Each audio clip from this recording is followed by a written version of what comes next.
sorry, who's the moderator? Okay, awesome. Because whoever is moderator, I'm just gonna clip on the wireless mic, if that's all right.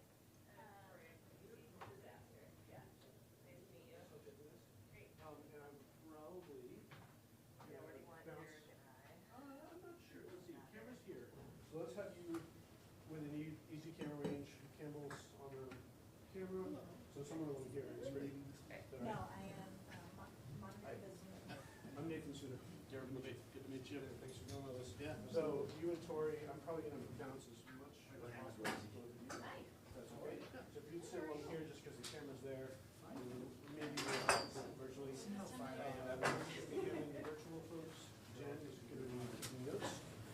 And what I'm just so that you all know, what I'm going to do is when we're going around about anything, I'm going to take online first, and then I'm going to come to the room. Online first, come to the room. Okay. Okay. Sounds good.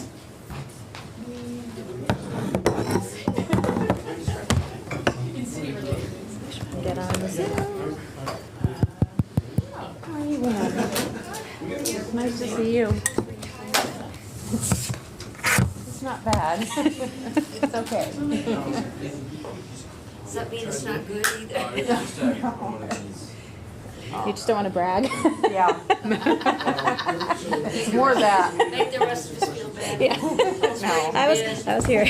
No. I hear from Jane Kitchell, she's somewhere else. Somewhere, huh? Oh. I don't think she's going on her African safari. Lined up. Is she really? I just want to make sure. She and her whole family go somewhere for Thanksgiving every year. Oh, wow. They went to Ireland and rented some. She and her kids? And She has one son. One but son, no, yeah. they're- or the bigger family then? Oh, no, she has like 10 brothers and sisters. Wow. So they all, I'm just like if I'm not sure how far, but it involved renting a bus. Oh, really? Oh. Yeah, they went to Barcelona last year, Oh, wow. and they went to Ireland the year before. They went early and went to Paris. Sounds like she's got it figured out. Hi, Dan. How are you? All right, how you doing? I am doing okay.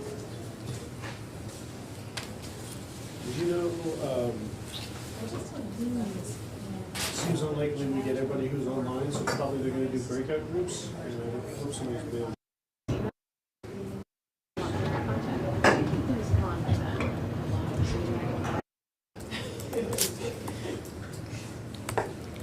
I don't know. I'll be able to. Yeah, we'll I'm figure going it to out. tell you in a minute. Lauren. Yeah, but let me know if you need me to do more testing. I'm gonna. I could see it being a night where people decide not to go No, out. you're great. And you're doing fine. Can you just shove that about 2 feet that way? Because I think I'm gonna end up walking behind you. Well, I just need to be able to take. Yeah, never mind. I mean, you're fine. Move it back. Come on in, Steve. Join us. We're supposed to be well. This is the operations room. Yeah, exactly. I'm still trying to figure out what that means. We're gonna go into surgery and, Furniture. you know, that's what operations means, right? I can use this one. Campbell, let me know, is this working? Lisa, yeah. Okay. I'm not yet into the I am Zoom, a but John facilitator. knows and is going to fix it. So Okay, I'll so, give you a thumbs up when I am actually in. So, but you don't have to all come right, to me. let's to give do it, that. let's give it 2 minutes to, I guess, make this somebody. Okay. Hey, Zach. I think so. We good on sound? Okay. All right. Folks, my name is Nathan Suter. I'm a member of the commission, and I'm very grateful that you all are here. Super grateful for Chief Libby and for Tori for all the work that they've put in already to this emergency plan. Bill Fraser, I'm glad you're here in the room as well. Thank you so much. And Cummings is a member of our legislative delegation. Thank you so much. It's getting lifelines all over the place here. Lauren Hirel is a member of the commission and is going to be managing folks on Zoom. And then Jen Holler is also a member of the commission and she's taking notes. I am going to do a couple things. When we're taking conversation, I'm going to just keep a stack of sort of who wants to make a comment or has something to talk about. And we're going to go through that. There are not a ton of people, so we'll start with 2 minutes apiece. And I'm going to go, If Bill has something to say, I'm gonna let other people speak before we come back to Bill a second time, just to make sure we're sharing the room. And I've already warned Chief Libby and Tori that I'm probably gonna bounce a lot of questions to them because they have a more intimate relationship with the plan than I do. And the themes, of course I lost track of my pad over here.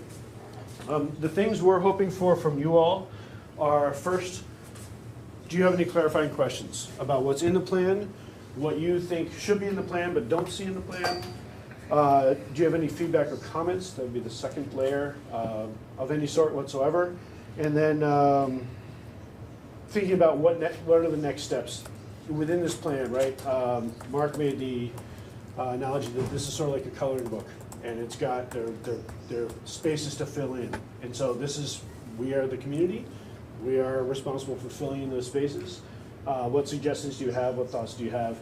And I'm facilitating, but we are the commission listening very carefully tonight because this is sort of our, this is the debut of this plan, which we've underlined quite clearly. It's not a finished document, it's not a finished plan, but it is a very good start.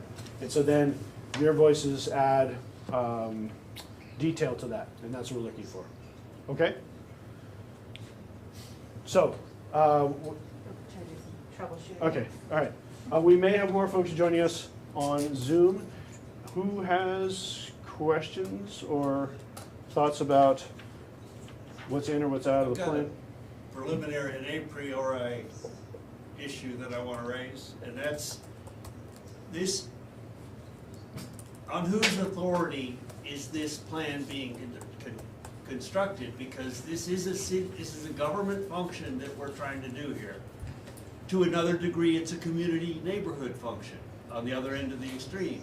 But being that the commission has taken the stance that it is not subject to open meeting or public records law, I'm reluctant to donate my expertise into that filter because there is no, and this commission may well have dissolved by the time the shit hits the fan, and people are like, oh, well, how did we miss that, And I feel like we need to address that head on before we go too much further, because the level of specificity engagement can't be this quasi self-appointed, non-accountable, non-transparent entity.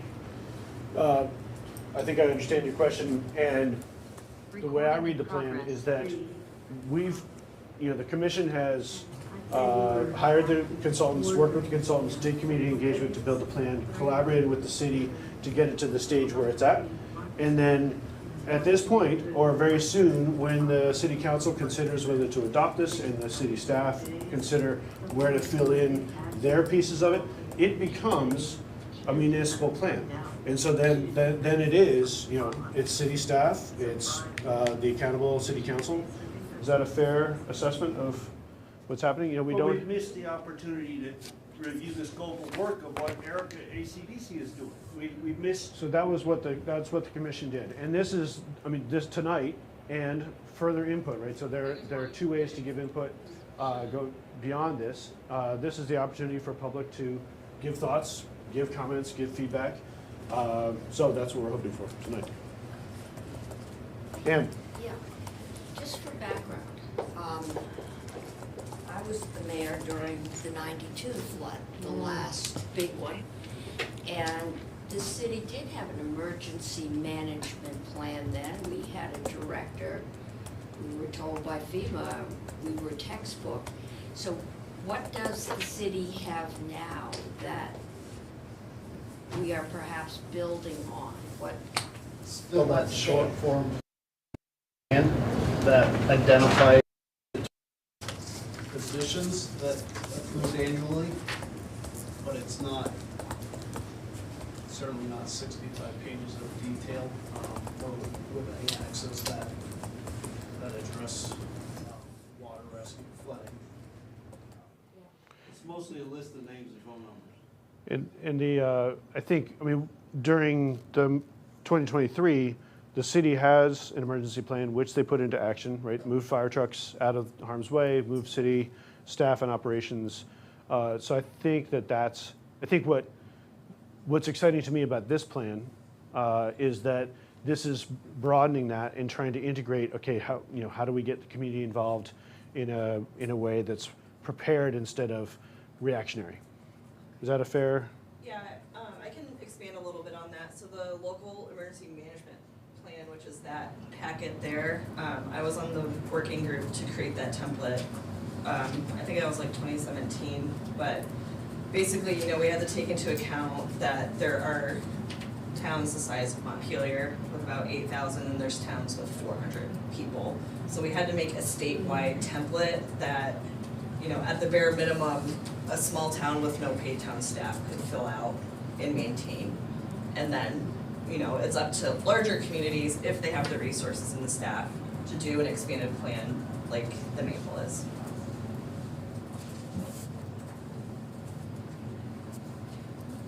Have we done in the city an assessment of how it went, what went wrong? Okay, that would be helpful. We did all that, and we shared all that with Okay. these folks. We worked pretty closely on the development of this plan. Was that shared with the community? Excuse me? What was the, Hang on a second. Go ahead, please I'm finish, just Bill. and then- following up on what Bill Actually said. interrupted my. Yeah, Dan, Didn't give follow him a up. second to finish and then I'll come to you. Just to be clear. So we did an after action report. We actually presented it to the city council at a meeting, and we've shared it amongst our staff and obviously with this group. And we,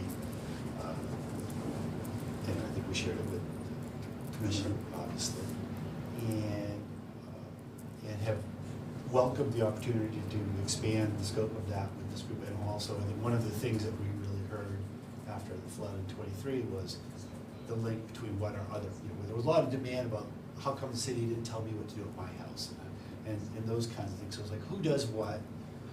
Where's our role? Where's an individual's role? How does that connect? How does communication go out? I think there was a lot of confusion about that. We were using VT Alert. We're still trying to get people involved with that. So, yeah, we have done. And yes, it was taken up at a city council meeting review. I want somebody here from Chief presenting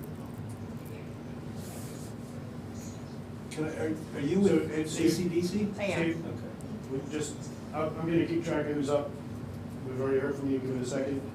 Dan, Rose? Rosie. Rosie? Yeah. And then Dan, do you wanna comment, or you? I have several. Okay, so let's do Rosie and then Dan. So I had just a couple of comments of things that I thought maybe might be added.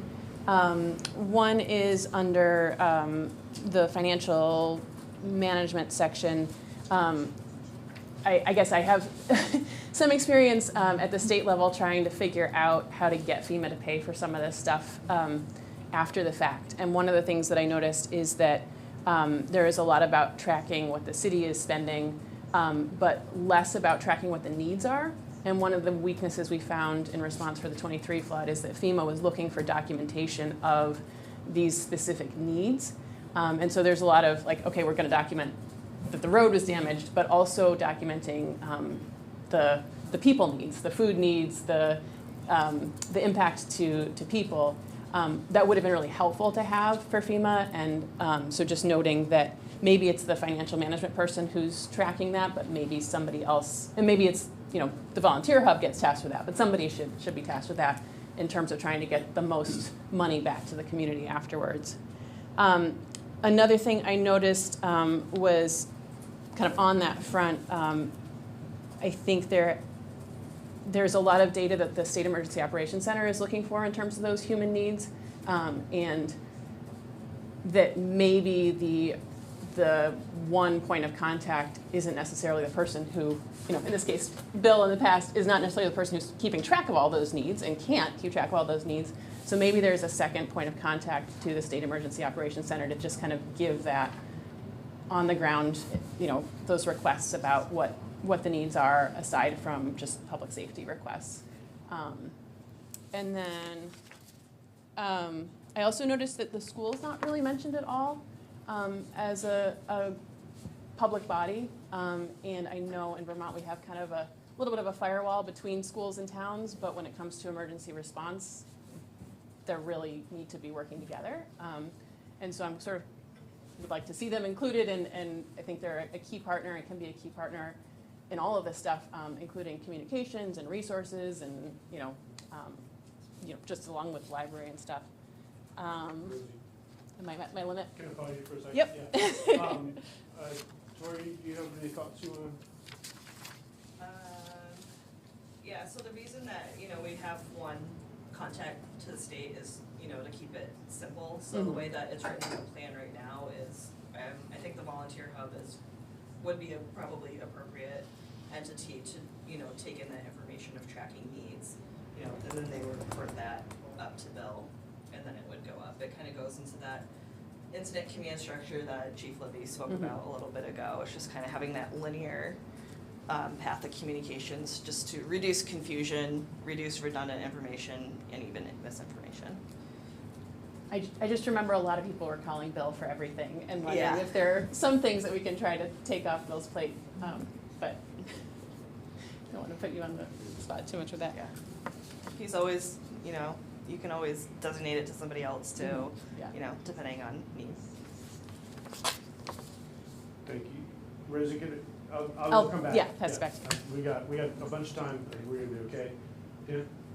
All right, I'm finding this, and I did read the things, a overly bureaucratic response to a situation which shows a great lack of imagination. Maybe it's just because watching what's been happening the last 2 weeks in Asheville and other places, that if we went to 14 inches of rain rather than 9 inches of rain, then the kind of destruction that would happen on Route 2, et cetera, would be catastrophic in a way that we have a hard time imagining. And I think we have to start broadening our imagination in terms of what could happen like that, because all of the science around climate change says those clouds are going to be holding more and more moisture every year. We're not going to be able to stop it because we've chosen not to, and it's going to get worse. So I would like to see a little more imagination in terms of what is going to be needed in order to have a response where Route 2 is washed out. The idea of having the emergency shelter in Barry is laughable. It was laughable the last time, that they keep the same thing in there this time. I found both an insult and a lack of ability to learn from history, because we need an emergency shelter here in town that people can access.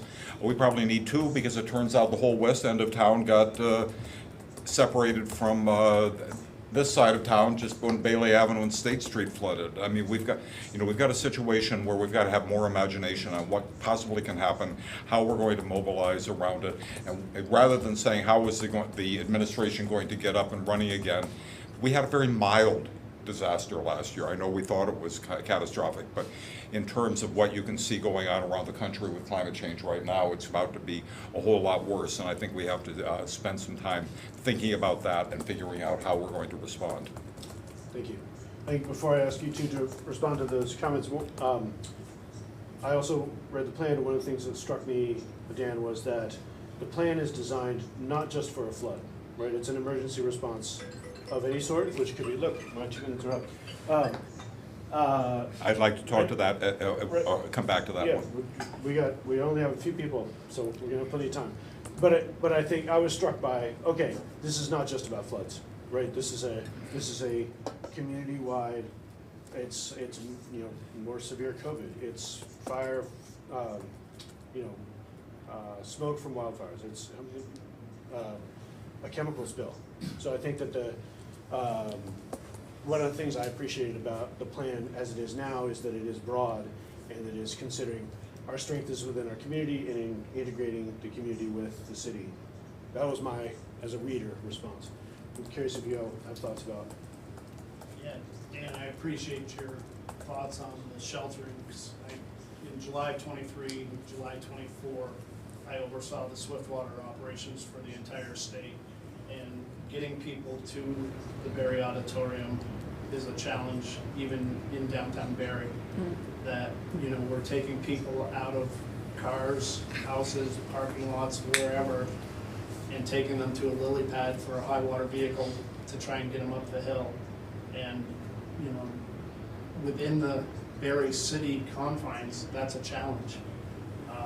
And for us Swiftwater to take someone out of a house, a road in Montpelier, and then get them downstream or back upstream. Get them back upstream to get them to that shelter is, it's an even greater challenge.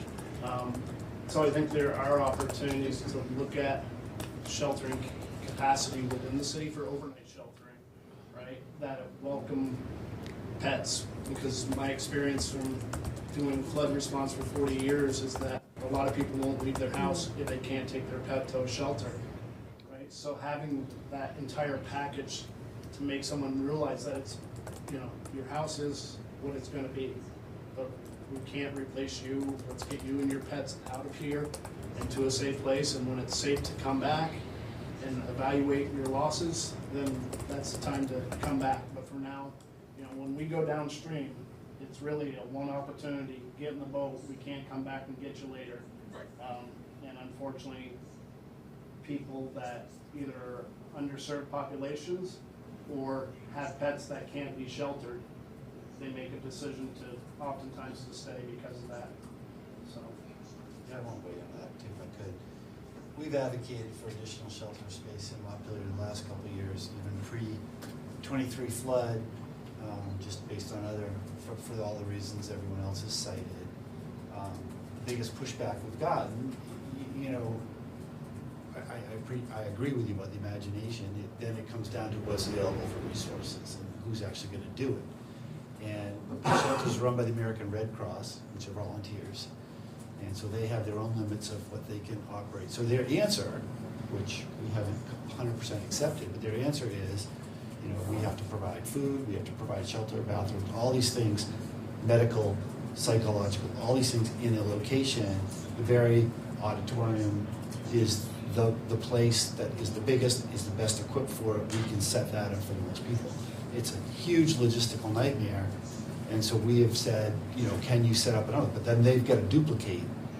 So we are actively working with them on certifying, probably would be smaller. I don't think it could meet the needs, a site in Montpelier. I don't know if it includes pets. Probably the senior center on Berry Street. It would be a smaller overnight shelter. Middle school. It's a conversation. That's a conversation with the school. Here's the thing about the senior center is the city owns it and we control it. Anybody else, you're potentially conflicting with what their needs and uses are. You're commandeering their space. Berry City owns the municipal complex there, so they have complete control over it. So I agree, the college would be better, schools would be better, but the one thing we have going for us is we can say, yeah, you can use it because it's ours. So that is an active work. I don't think they've approved it yet, and they've still got to have the wherewithal to set up those two shelters. So 100% agree. If we could put shelters in 4 places in the city, that would be great, but it really comes down to who's running it.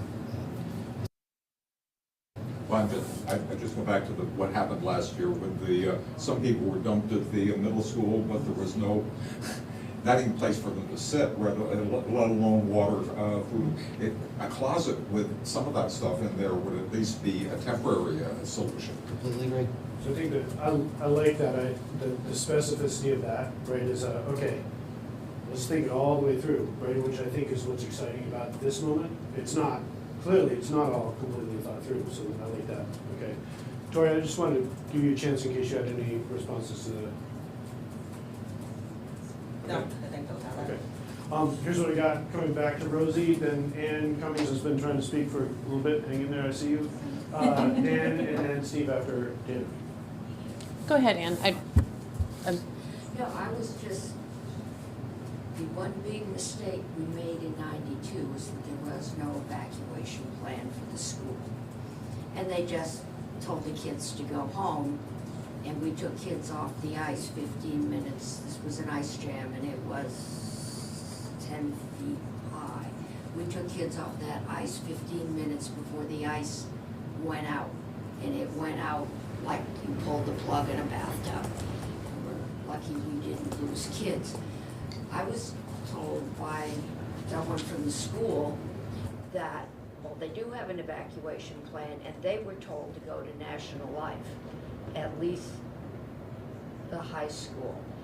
And, but if you're at the middle of the elementary school, you've got to get through downtown, which is probably flooded. We did used to use Vermont College, and that was set up, the gym, which is nicer now.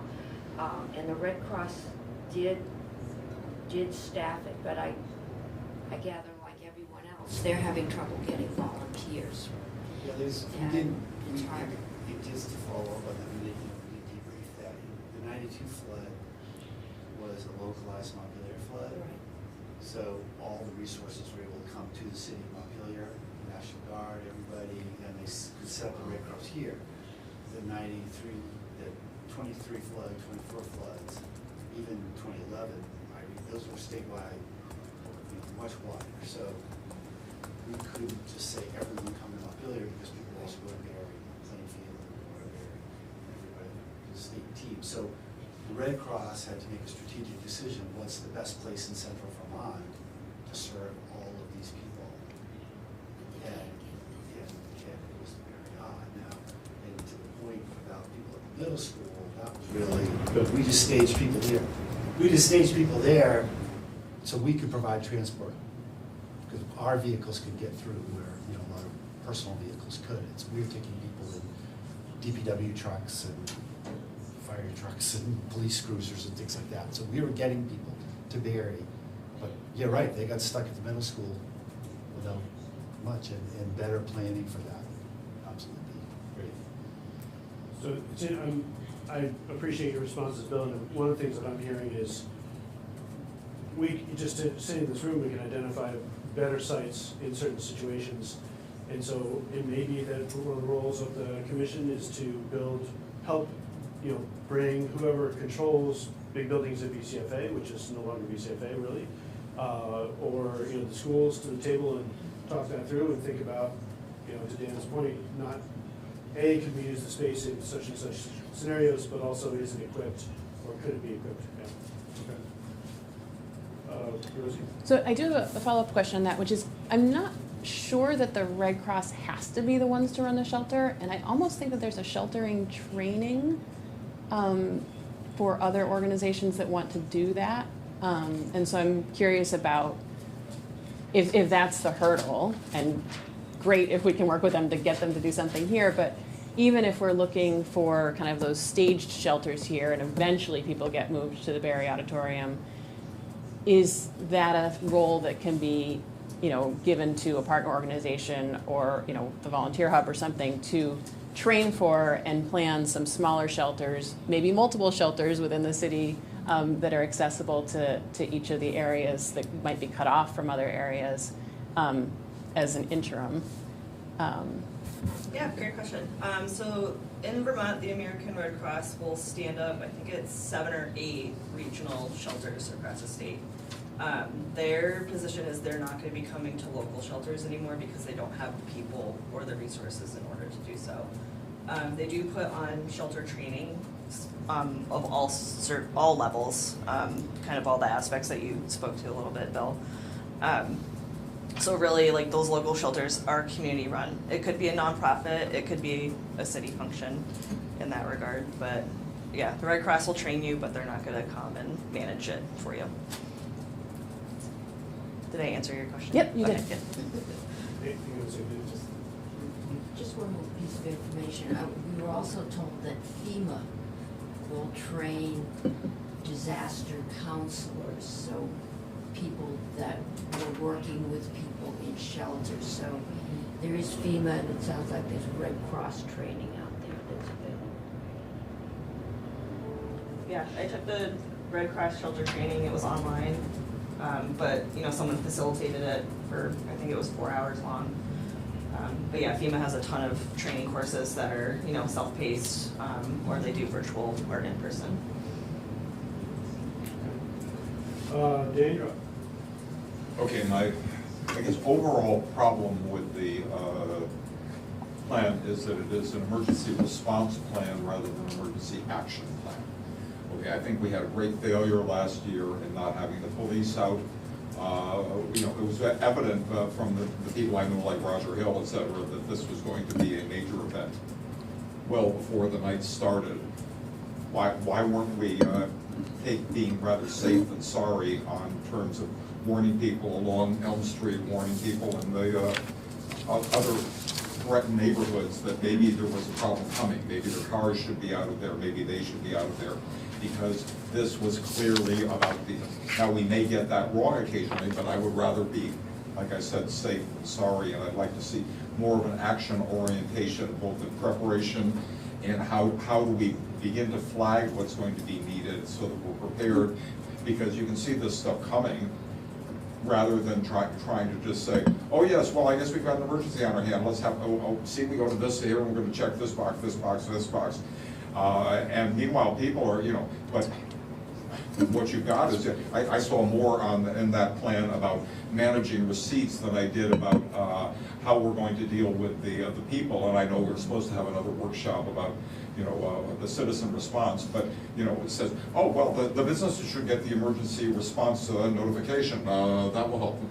That's completely abdication of responsibility. The city should be out there. Our businesses and our citizens are the core of the city. It's not the city administration. So, thank you. I'm hearing a couple things. One is about semantics, response versus action. One of these was foregrounded early in the presentation this evening was preparedness, response, and short-term recovery is what this plan is about. And then the other piece is that there's another breakout group that's about communication. And I think that I guess the third thing, my reflection is, the other thing I heard was clarity. Whose role, whose responsibility is what? And I think you're asking for the city to take a really proactive role down to the level of businesses and residents. And I think that this plan, or the preparation of this plan, is revealing that the city's capacity, I think, I'll jump in, but the city's capacity is pointed in certain specific ways. And then this plan is trying to engage and activate the community, business owners, residents, neighbors of residents, to fill those gaps, to take a role. And if I'm set up for VT alerts and I know that you're my neighbor and may not, there's a level of responsibility that I would take to go knock on your door, or vice versa. Am I reading that correctly? Yeah, I would say that the Maple itself is very much operational of management side. The annexes, as those are developed in the department responsibilities, certainly speak to more what your actions should be, if A, then B. In the last month and a half, we've met with the National Weather Service to get better understanding of when this happens, what should we expect. I've attended 2 flood meetings with Green Mountain Power in the state of Vermont on dams and what your inundation maps really mean. So if there's a problem, what are we looking at and where are those maps and how do we have those available to us? So I think driving the preparation, we should be able to drive that. If we're getting water levels, a dam emergency, are we also getting inundation from rains, or what's the total picture, and what is your individual department's responsibility for response or action from that information? Yeah, I got a question for Dan, actually. I've heard you say a couple times at this meeting and in other locations and online that the city's plan and the city's goal was just to keep the city running and not for the residents and the businesses. I'm curious what you mean by that. Okay, when I have looked at the previous plan and this plan too, that the idea of the city, and that's what I was saying, if you read this whole plan, it is like, this department will do this department is doing this, et cetera. What I heard in the rationale from last summer's response was, well, we have the city up and running again at the senior center now, and that the bureaucratic functions seem to be the sum total of the effort, rather than, okay, we actually have to now start doing other things. That was my impression, okay? So that- that's- what that- does the city, why would the city? Well, because who's the the c- city serving? Why should The this? goal of the city operating? The goal of the city, all of these operations have been built over time with what I call the assumption of normalcy bias. In other words, that next year is going to look like last year, that Hey, we're. Dan, hold on a second. Huh? So I'm hearing, and maybe we might pull back from this road for a second. I'm hearing Bill say, Dan, I've heard this from you a few times, and I think the point that Bill is just trying to make is the city exists to serve the people and the businesses, and the city's job is to stay operational, to do its role of that, and is that what I'm hearing? Right. Okay, so I don't want to get off No, I too understand, far. but I yeah. think it is important to understand, because it's easy to say, yeah, they got the city government up and operational at the senior center. The function that was operational at the senior center was our communications function. The people that were doing the FEMA paperwork for all the buyouts, all the people that needed aid, and expediting building permits free, so that they could get their work done in immediate turnaround. And basically all the planning functions that's what they were doing. That was their prime work. And then the other work during the course of the actual event, keeping the city operating was to keep our dispatch functioning, our police, our fire, our public works going, so that we could be serving the people and getting out and dealing with those things. So, I think it's important to say this, and for the folks who are watching, when we're talking about, it's important for the city to keep functioning, it's to keep providing services to the residents and businesses. We actually heard your comment in 23 about, the police getting out notified. We did send out many, many notices, and in December of 23, when we had the near flood, our police were going around the streets to see. Would you if- speak up a little bit, I'm sorry. We heard your comment and others that, couldn't the police have been out notifying people? Right. You're right, we knew that was coming. We sent out actually 23 separate notices starting on Sunday for an event that happened Monday night, warning people that this was coming, and it was all over the news. You're talking about the December event? No, I'm talking about July Oh, 23. Okay, I didn't hear any report of that. Well, I I'm jumped sorry. back and forth, so my apologies. In July of 23, starting on Sunday for a Monday night. Can we event- avoid getting into a defensive? No. No, I'm just trying to hear it, because I didn't hear that report from others I knew, that's why I was. So we sent out multiple alerts, and we organized the whole volunteer hub before it started raining on the 23rd, knowing it was coming. So there was a lot of pre-prep, but when Ann Cummings was mayor and there was an ice jam, there was no pre-prep. It just happened. Or if there's a sudden explosion. So there are different aspects to these plans that you have to prep for. My point, and to your point earlier about couldn't the police have gone out, that was a fair comment. So in December of 23, when we thought we were getting enough, we did have people out in neighborhoods checking to see if there was flooding. We also didn't want to bang on doors if there was no reason to. So we didn't actually alert people because we didn't need to, but we were prepared to, and the same in July of 24. Okay. So we've tried to learn the lessons each time and do better, which is kind of what's in the plan. So I want people to understand when they make comments, sometimes they think, they are being heard, and there are reasons for things Okay. happening that Thank may you. not be happening. Thank you. We have about 10 minutes left before we're going to get back into the main room. Steve is up, and then Rosie, I think, has more. Anyone else?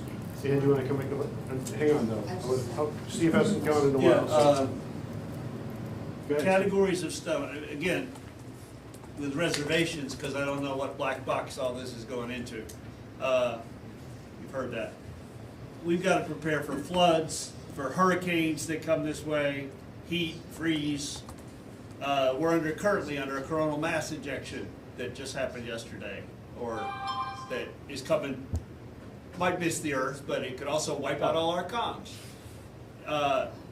The example I'll share again, I shared at your last forum. I was told, I was wading through the water, turning off propane valves. Somebody needed an evac from above the Citgo down at Lower State. I keep calling this police admin line. They had moved up to the water treatment center. They didn't transfer their admin lines. And the chief pretended not to know about it weeks later, I'm like, wait a minute, that's a communications plan? That's just a travesty of incompetence. So you're saying, this is again, sort of fill in the, color in the lines here. You're saying it's gotta be comprehensive in terms of, I'm a regular citizen, I'm trying to take an action, facilitate something, and I couldn't get through. And so Right, we could, that can be and in a hurricane, our improved. cell towers are gonna be down, even BT Alert's not gonna work. So So I just want to pause there. There's no question, we can all, to Dan's comment about a failure of creativity or imagination, we can all imagine, there could be an EMP and knocks out all electronics, and so we're relying on running handwritten notes around town.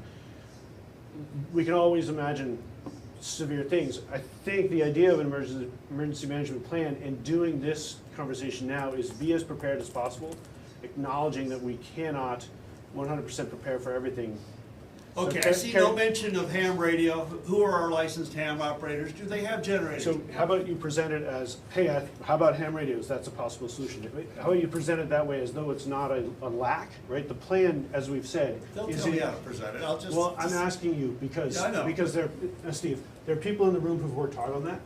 And we have said very clearly that this is in process, and so we're asking. But for- you're running we're out of my asking- time. We're asking, and mine too. We're asking for you to contribute, so just contribute positively, it's easy enough to do. Ham radio is a good idea, carry on. But I've What been else you got? saying this stuff for years. I've critiqued that plan 3 years ago as a But joke. we're here now. Okay, there's no mention of the neighborhood associations, their role. Did you, so that And was I talked heard about it in in the the presentation. voice, but it wasn't in the plan. Right, so that's Okay. an example of You keep to be interrupting me, developed. and I don't appreciate it. I'm trying to keep it moving. We need to plan for what capability of Wi-Fi we can keep up. I know VTEL has no electronics in their long transport, but the Wi-Fi access points would need to have backup power to them. The one at City Hall, we should have one on at the Transit Center, we should have one down in BGS. We should, everywhere where people are likely to be gathering and trying to put stuff back together, should have Wi-Fi as a backup, because the cell service may be down.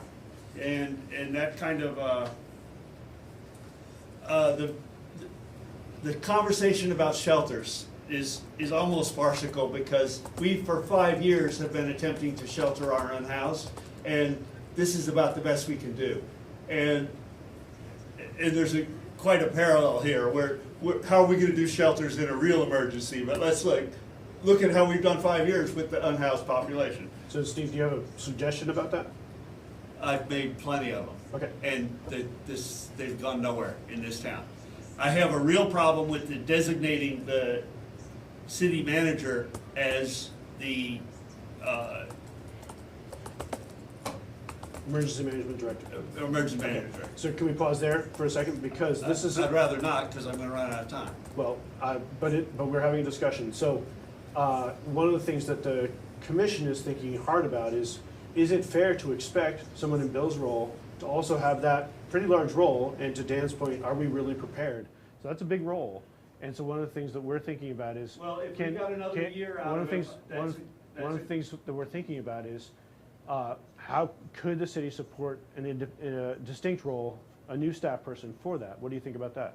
We've already outsourced most of his obligations to Kelly and Lumbra and let's- Aaron. So I'm Steve, there's no asking you a reason s- to be Yeah, disrespectful. I'm asking you a specific Oh, question. yeah, there is. I'm asking you a specific question. What do you think of that idea? Yes, it should not be the city manager. Okay, good to know.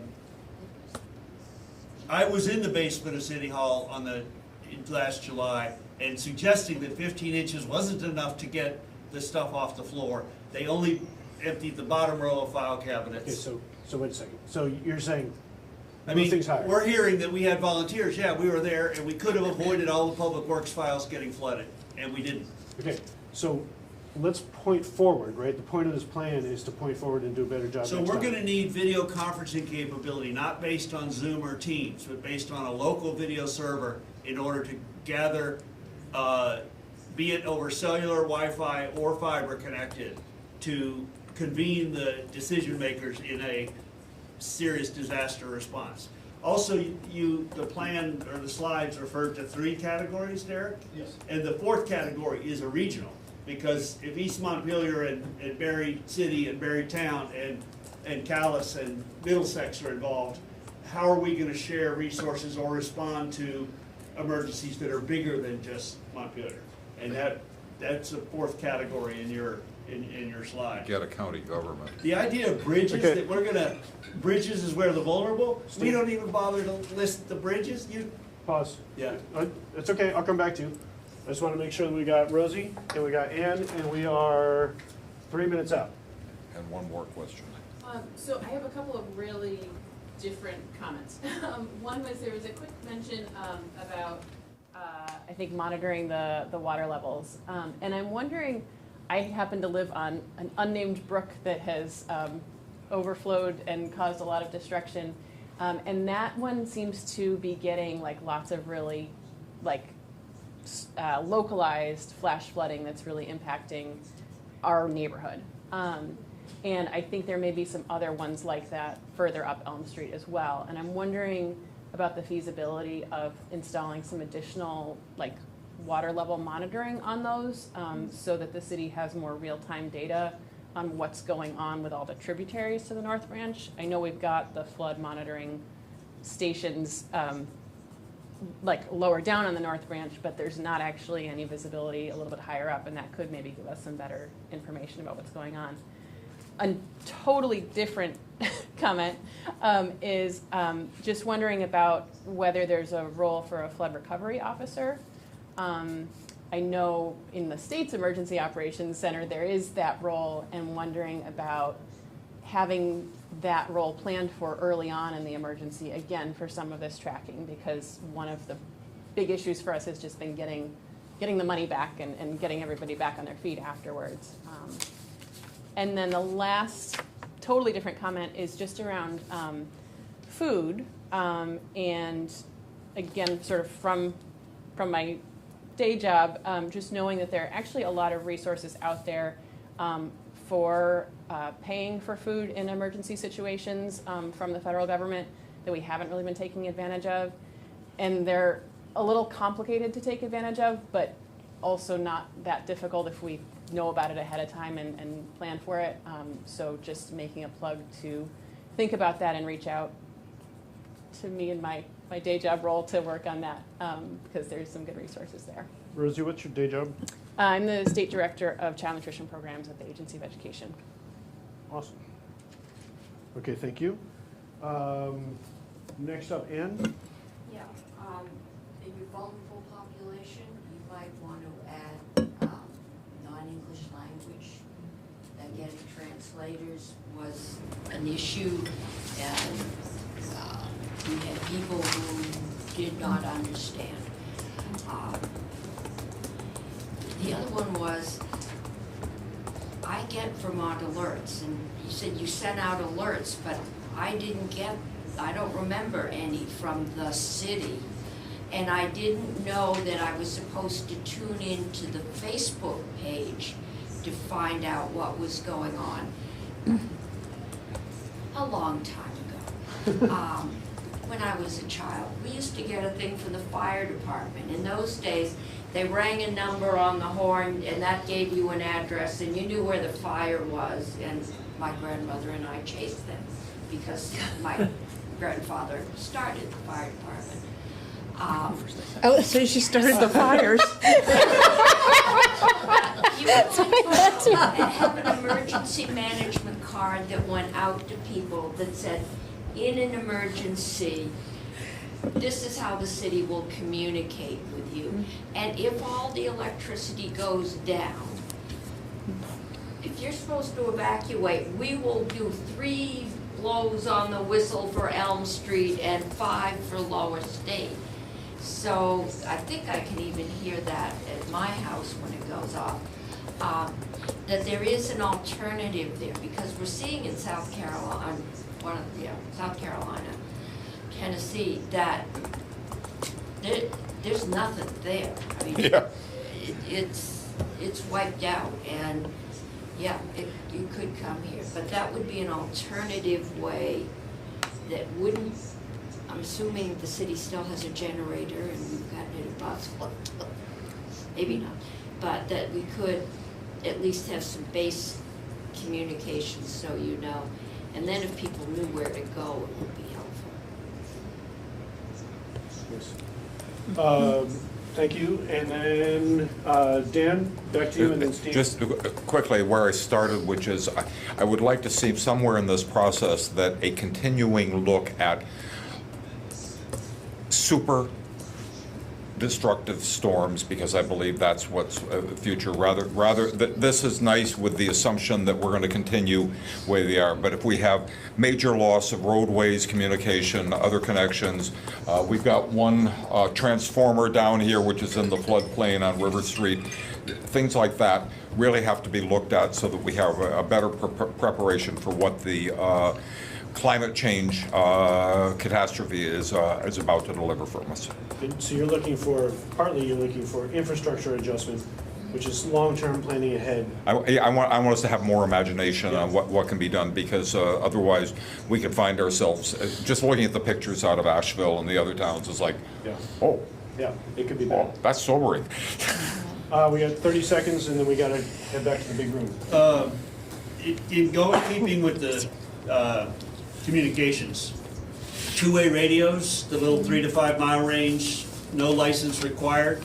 I don't know if we can keep those stored in protective pouches, that even if there's a CME event that wipes out a lot of electronics, those should still be able to work if they were protected from the pulse.